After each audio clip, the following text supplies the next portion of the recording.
पण त्याच्यातली पद्धत ही आहे, याकरता पद्धत अशी दिलेली आहे की अशा पद्धतीनं तुम्हाला जर वाटतं की FIR दाखल झालाच पाहिजे आणि समजा प्रशासनाचं मत आहे की ADR will be converted into FIR, तर याच BNSच्या कायद्याने तुम्हाला 175(3) दिलेला आहे, ज्याच्या अंतर्गत तुम्हाला संबंधित कोर्टात जाता येतं आणि कोर्ट डायरेक्ट करतं की याच्यात FIR दाखल करा.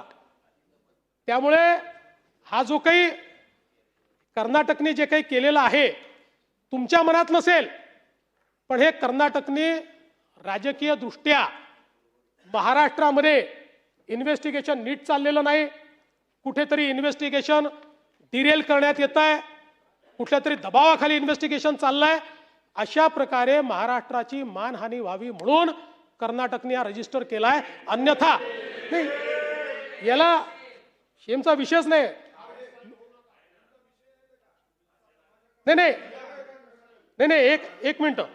आणि म्हणून तुमची भावना नसली तरी खरं म्हणजे कर्नाटक मधल्या पोलीस स्टेशननी तुम्हाला हे सांगायला पाहिजे होतं की या ठिकाणी 0 FIR ची केस नाही आहे, कारण you have accessibility to the police station where it is registered, you have accessibility. आणि त्यांनी जर तो रजिस्टर केला नाही तर 175(3) च्या अंतर्गत तुम्ही कोर्टातनं तो रजिस्टर करून घेतला पाहिजे. पण मी तुम्हाला आश्वासित करतो, तुमच्या मनात शंका ठेवू नका. आकाश पाताळ एक करू, पण या केसमध्ये जर कोणाचा घातपात असेल, कोणाचाही बाप असला तरी त्याला खोदून काढू, सहन नाही करणार. कदाचित तुमच्या तीव्रतेपेक्षा माझी तीव्रता कमी असू शकते, पण इतकी बोथट नाही आहे की अजितदादांच्या केसमध्ये कोणी कॉन्स्पिरसी करेल आणि आम्ही त्याला सोडून देऊ, त्याचा मुर्दाही खणून काढू, एवढं तुम्हाला मी आश्वस्त करतो. आणि पुन्हा सांगतो, तुम्ही जे प्रयत्न करतात माझं समर्थन आहे, मी त्याच्या विरोधात नाही आहे. फक्त ते प्रयत्न करत असताना माझी तुम्हाला विनंती आहे, तुम्ही तरुण आहात, इतरांची तीव्रता कमी आहे असं तुम्ही समजू नका. कदाचित तुमच्यामध्ये लिडरशिप आहे, तुम्ही समोर जाऊन करतात. काही असे असतील की ज्यांना मनातलं वाटतंय पण ती लिडरशिप त्यांना दाखवता येत नाही किंवा त्यांच्यामध्ये ती कार्यपद्धती नाही आहे. आणि म्हणून मी पुन्हा एकदा या निमित्ताने सांगतो की या संपूर्ण इन्व्हेस्टिगेशनमध्ये जे जे करावं लागेल, आणि आपल्याला माहिती आहे, आपण स्वतः मला पत्र दिल्यानंतर आपण त्याचा उल्लेख केला, जसंच्या तसं मी ते पत्र केंद्र सरकारला पाठवलं आणि केंद्र सरकारकडे त्याचा पाठपुरावा मी करतोय.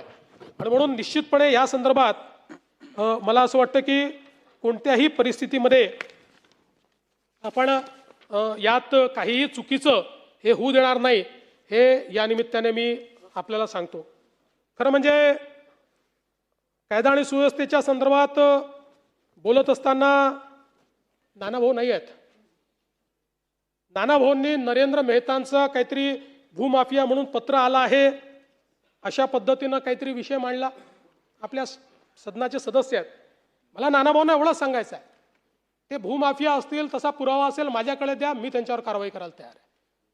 पण कोणीतरी काहीतरी पत्र लिहित आहे म्हणून सभागृहात उद्या मी वडेट्टीवारांना भूमाफिया म्हणायचं, वडेट्टीवारांनी मला भूमाफिया म्हणायचं, असं थोडी चालणार आहे.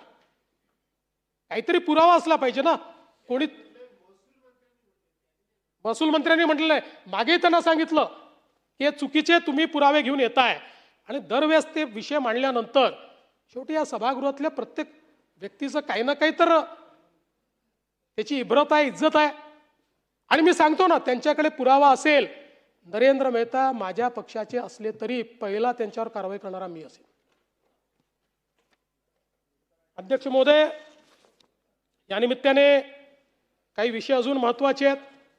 विशेषतः महाराष्ट्रामध्ये साखर उद्योगाच्या संदर्भात एक प्रश्न निर्माण झालेला आहे. आणि विशेषतः आता यावर्षी एकूणच FRP देणं आणि त्यानंतर पुढचा सीझन या ठिकाणी कसा होईल असा प्रश्न निर्माण झाला आहे. जे काही FRPचे रेट्स वाढलेले आहेत आणि MSP न वाढल्यामुळे साखर कारखान्यांच्या समोर एक मोठी अडचण या ठिकाणी निर्माण झाली आहे आणि म्हणून या संदर्भात एक बैठक राज्य सरकारच्या वतीनं घेण्यात आली होती आणि त्या बैठकीमध्ये असा निर्णय झालेला आहे की या संदर्भात काही प्रश्न हे केंद्र सरकारच्या अखत्यारीत आहेत, त्याकरता पुढच्या आठवड्यामध्ये केंद्र सरकारमध्ये वेळ घ्यायचा आणि केंद्रासमोर त्या बाबी मांडायच्या आणि यासोबत यावेळची आपत्कालीन परिस्थिती पाहता या ठिकाणी साखर उद्योगाला राज्य सरकारच्या वतीनं मदत करण्याचा निर्णय देखील आपण घेतलेला आहे। त्या संदर्भात कशा पद्धतीनं ही मदत करता येईल याची एक उच्चस्तरीय समिती ही आपण तयार केलेली आहे। त्या समितीच्या माध्यमातून या संदर्भात लवकरच निर्णय घेऊन साखर उद्योगाला जी काही मदत आहे ती मदत करण्याचा निर्णय आपण घेतो। केंद्राकडे ते सांगितलंच मी, केंद्राकडे जातो आणि आपणही मदत करतो। असंच कांद्याच्या संदर्भात देखील एक मोठी अडचण निर्माण झाली आहे। जवळपास आपण बघितलं तर देशाच्या जवळपास 50% उत्पादन कांद्याचं हे महाराष्ट्रामध्ये होते आणि त्यातली 60%च्या जवळपास नाशिकमध्ये होते। नाशिक, नगर, पुणे, सोलापूर प्रामुख्यानं हे कांद्याच्या जिल्ह्यात, बाकी जिल्ह्यात थोडं थोडं उत्पादन होतं आणि आता आपण जर बघितलं तर त्याचाही खूप मोठा प्रश्न निर्माण झाला आहे। खरं म्हणजे आपण जर या ठिकाणी बघितलं तर देशामध्ये एकूण उत्पादित कांदा जो आहे त्याचं उत्पादन आणि देशाची तो कांदा कंझ्युम करण्याची क्षमता याच्यामध्ये 50%चा फरक आहे। जेवढा कांदा आपण तयार करतो त्याच्या 50%चीच खपत आपण देशांतर्गत करू शकतो। बाकी कांदा जो आहे तो आपल्याला त्या ठिकाणी